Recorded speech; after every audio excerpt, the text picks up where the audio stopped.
So I did a video earlier today talking about how Mitch McConnell said in some remarks that he believes the Democrats want to get rid of the filibuster and admit Puerto Rico and Washington, D.C. as states. So what would that look like? This is going to be kind of a quick summary of it. I have a longer form video of this over on my YouTube page, Analytical Iowan over on YouTube. It is under my Government Answers playlist. But what would it look like? Well, first thing, they would need a majority of either area, whether Puerto Rico or Washington, D.C., to vote and have a majority that says they want to be a state. So once they have a majority, they submit that to Congress and say, hey, we're applying to become a state. Now, it would require approval of both houses, simple majority in both, assuming the filibuster is gone.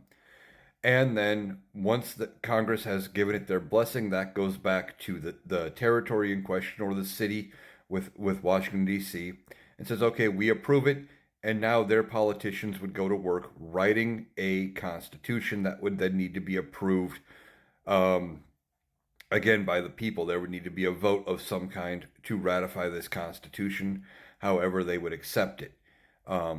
Once the people have accepted the constitution of the territory, as in Puerto Rico, or the city for Washington, D.C., that would then get resubmitted back to Congress. If Congress looks over the Constitution, as long as it looks good, if they approve it, then the process is basically done.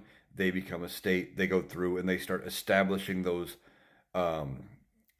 systems that are already in place, that they've said they want to have in place. They get their governor, they get their state house, etc. Now, I don't know if Washington, D.C. would actually go through with having a full-blown state-style legislature and governor and everything being there just a city, whether they would kind of keep it with a city council and the mayor and something like that. If they would try to do a different kind of constitution that way, I couldn't answer. But that's kind of how it would work. The people need to approve it. Congress needs to approve, basically agree that they accept the fact that people want to become a state, and then send it back so they can get a constitution going. Once they get the constitution passed in the territory, it goes back to Congress. Congress green lights the constitution, says, yep, looks good, and then it's basically done.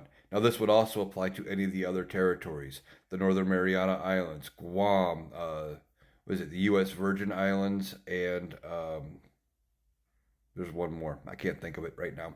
But that would apply to any of our U.S. territories. And it would be the same process regardless. So I decided to do a very, very quick video about what that statehood process would look like, because I touched on it with that Mitch McConnell video.